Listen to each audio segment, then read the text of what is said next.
You are listening to the Stop Binge Eating podcast with Kirsten Sarfty, episode number 115. Welcome to the Stop Binge Eating podcast. It's time for you to end your food obsession and begin feeling confident and in control around food. You are absolutely capable of eliminating binge eating from your life, and I'm going to show you how by giving you simple tools and insights that you can apply in your own life. I'm your host, Kirsten Sarfty. Now let's get to it. Hi, I am so excited to share today's episode with you. I recently had a coaching call with one of my groups, and one of the women who got coached was struggling with some things that I think a lot of you may struggle with too.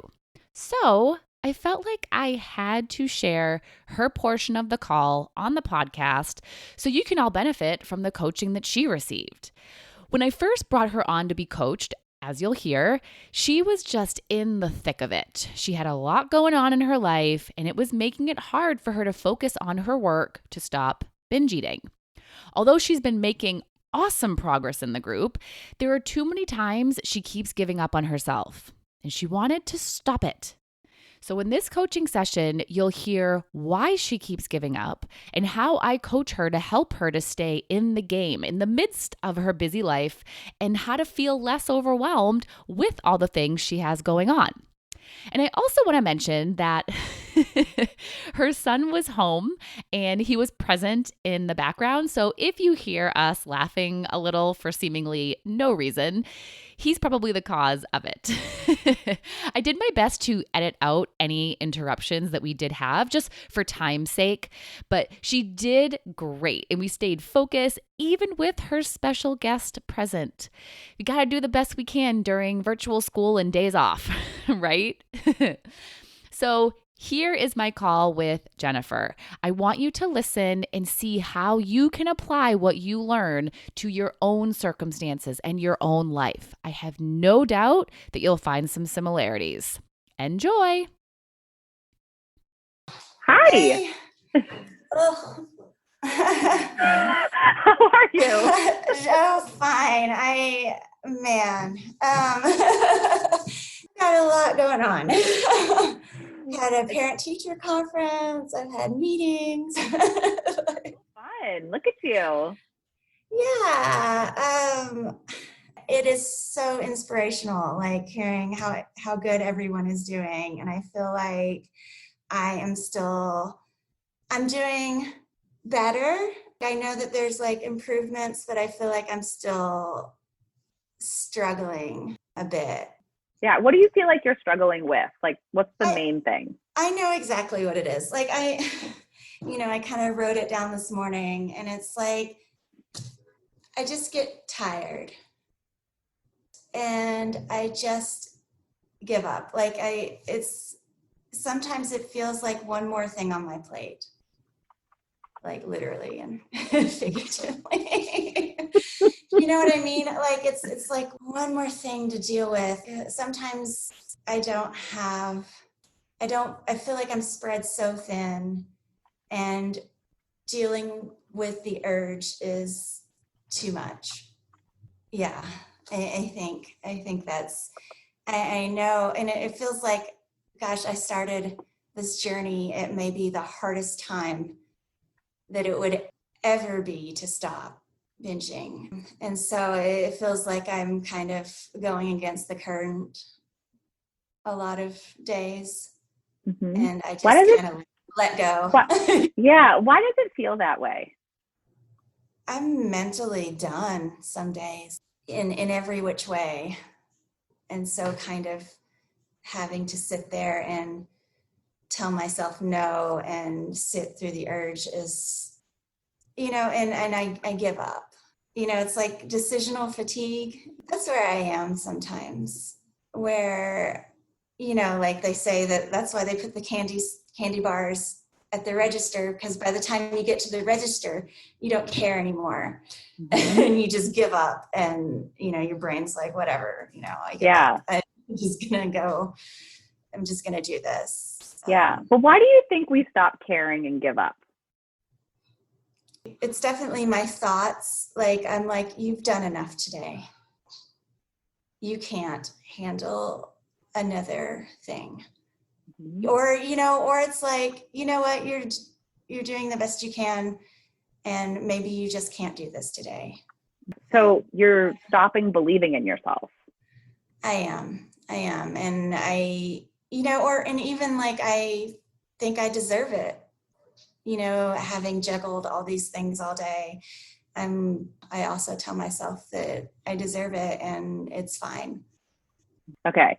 So then there's two things happening here. Yeah. Okay. Which is the two reasons why we give up. Because you stop thinking about why it's important and you stop believing that you can do it. So whenever you tell yourself, it's fine, I deserve this, all of these kinds of things, you're making up excuses to not do it. And you're saying that it's fine because you're not thinking about why it's not fine. Yeah. Right? Like if you really thought about what you want and why you want to say no and why you want to allow urges and think on purpose and do all of these things, if you really thought about why it's important for you to do that, you wouldn't be able to say it's fine, right? You just kind of let all your reasons go out the window. I do. And it's like, and I've done the work, and so I see myself doing it, but it's just like I refuse to think about it for some, because it's easier not to. Because if you don't think about it, then you're going to just go eat the food and do all the things. Yeah. Right? You have to want to do the work. And you're going to want to do it if you're thinking about why it's beneficial for you to do it.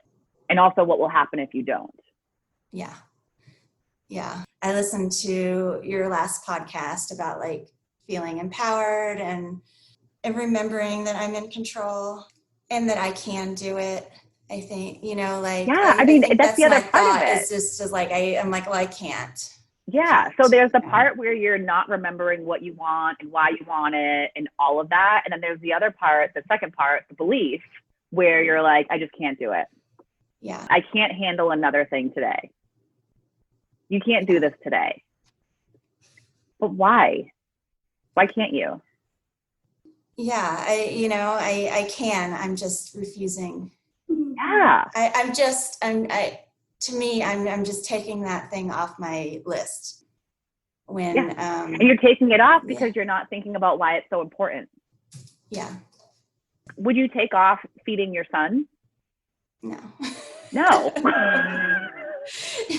You're like, I don't want to cook a meal. I don't want to even put anything on a plate. I don't want to drive to a restaurant. Yeah. I just don't want to do any of that. He's just not going to eat tonight. You would never do that. No. I need to kind of reprioritize. Yeah. A bit, And I know that there's things, right? Like there's things going on. And that's when you're like, I'm spread thin. There's just one more thing on my plate. Like you're imagining this plate that's just like piling up with all of the things. And I think I don't know if it was you and I that talked about this previously, but I feel like it was, where you're just going to separate out what's really going on. Yeah. Right? Like what actually is on your plate? A lot. Yeah. a lot. Okay, but this is exactly where you're getting yourself. I'm like, what's on this plate? You're like, a lot. When you think a lot is on your plate, how do you feel? Overwhelmed, yeah. A lot of anxiety. Yes. Right? No wonder you're so tired. Yeah. Feeling overwhelmed all the time and feeling anxious all the time is exhausting. And you're creating that. You think that all the things in your life are creating the overwhelm and the exhaustion and the anxiety, right? You think it's a fact that there is a lot of stuff. Yeah, I do. It is not a fact. It's not a fact. That is completely subjective. Because you could sit here and you could tell me, actually, I want you to do that. Tell me all of these things. No. What is a lot on your plate? Tell me the things. Well, having my son running around the background, virtual school full time. I'm taking the first part of the CPA in a few weeks, closing out my company's biggest grant this month. Gosh, I can't, just lots of meetings at work. Work's a big thing right now. And then navigating, I have a friend who has cancer, and then, my social life somewhere in there. But yeah, I think that's summarizes most of it. Okay. Is there time for all of those things? I mean, some things have to go. My social life has to take a back seat this month because there's just not time for it. Are you okay with that? I am. It's temporary. I know that it's a temporary thing, so it's okay. I mean, it makes it a little more dreary, but it's... But is there any way we can make it work?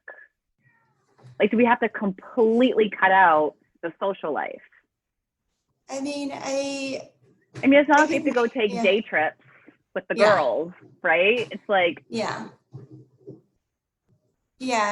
I could make a little bit in there, just not very much. It's very much like, this is the last few weeks I have to study, so kind of all my free time goes there. Yeah, but what I want you to watch out for is just completely filling your life with productivity and busyness and work. Because where's the pleasure? Yeah. Well, and that's where I end up. Eat the food. Exactly, because that's where I'm going to go. Right, because we all desire pleasure.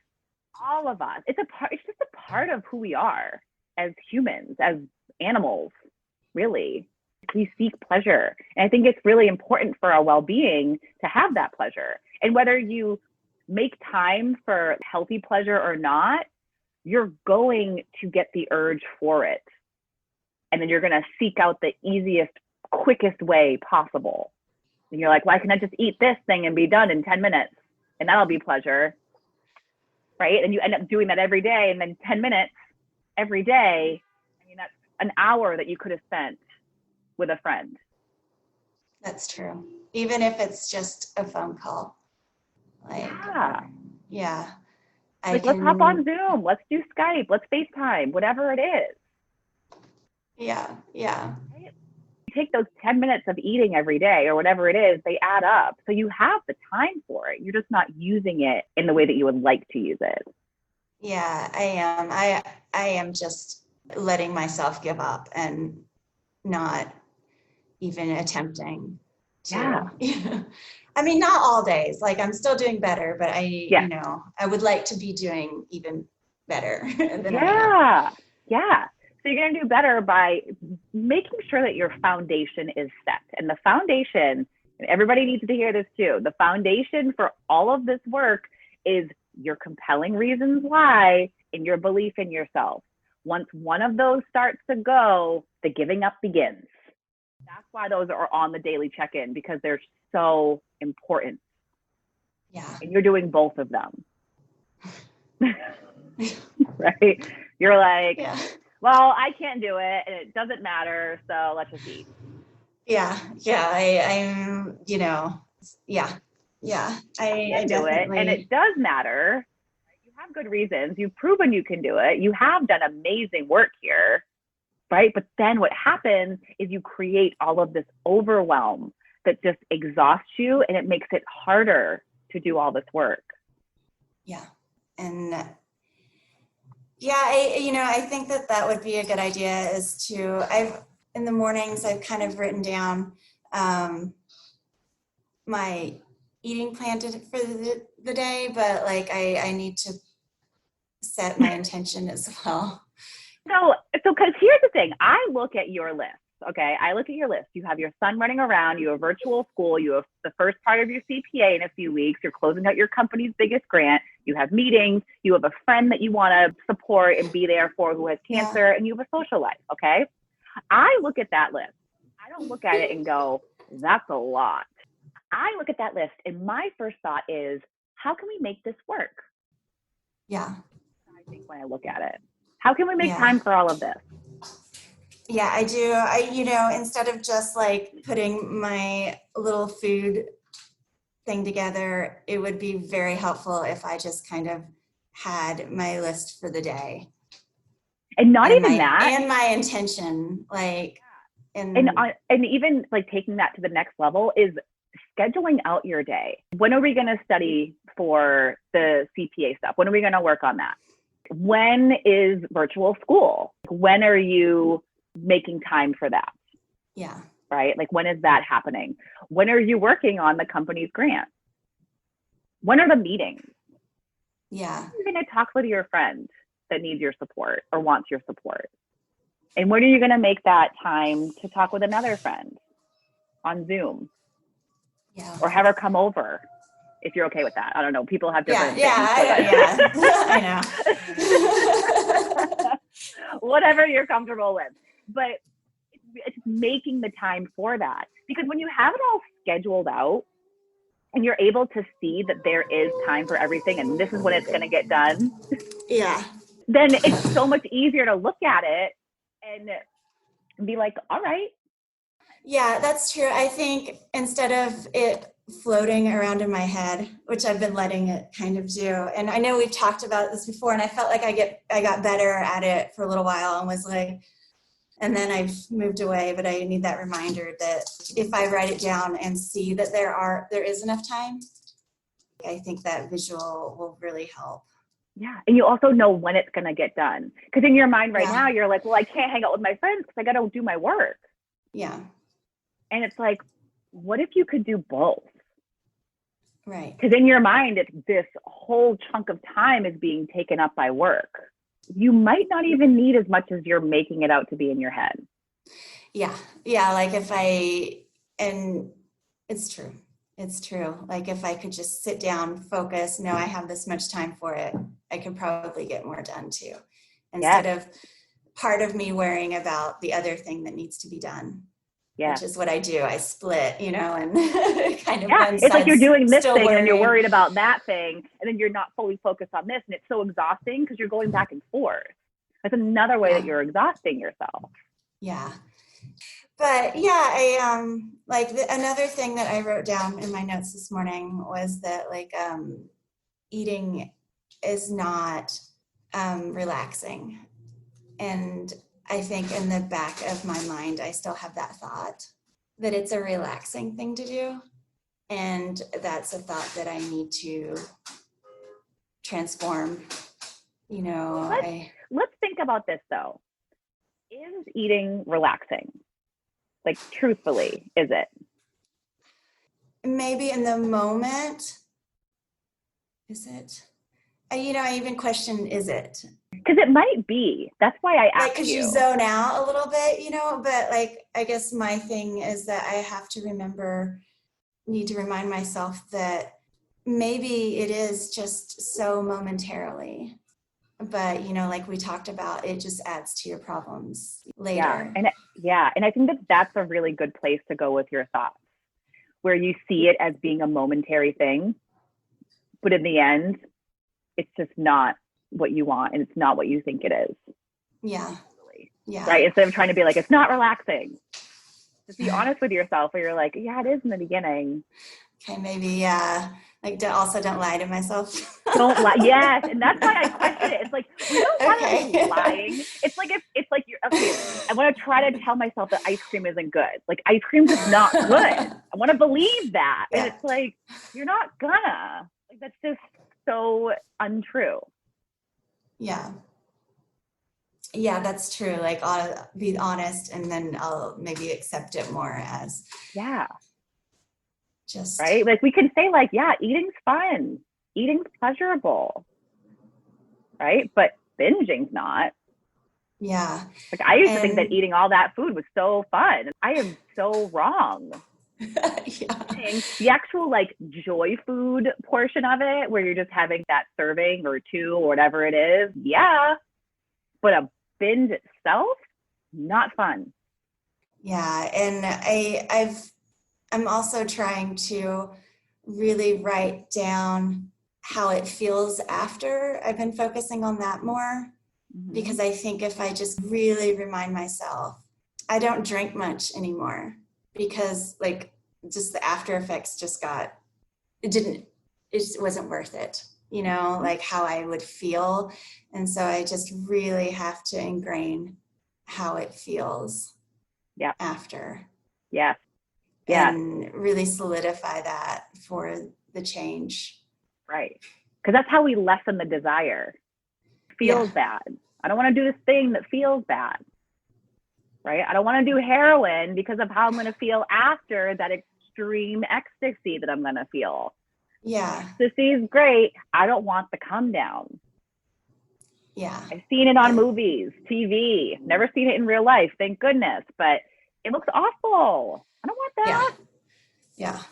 And it's for some reason I have to solidify it more with binging, and I'm not sure why, but I did, write quite a lengthy thing today about how it feels physically and mentally, and and maybe just read that every day. Just remind yourself of that. And you don't have to read like the whole thing, but just have something that really stands out to you, like how full you're going to feel and how uncomfortable that's going to be, how it's going to stop you from enjoying the rest of your day. Like if I eat too much, I'm just like dead. Yeah. And I can't even enjoy myself. It doesn't feel good. Even if I'm too full, like if I overeat too much, I just keep thinking about how uncomfortable I feel. Yeah. Yeah. And I mean, I guess, is that like, do you like automatically go there now? Like if you think about sometimes it's a conversation.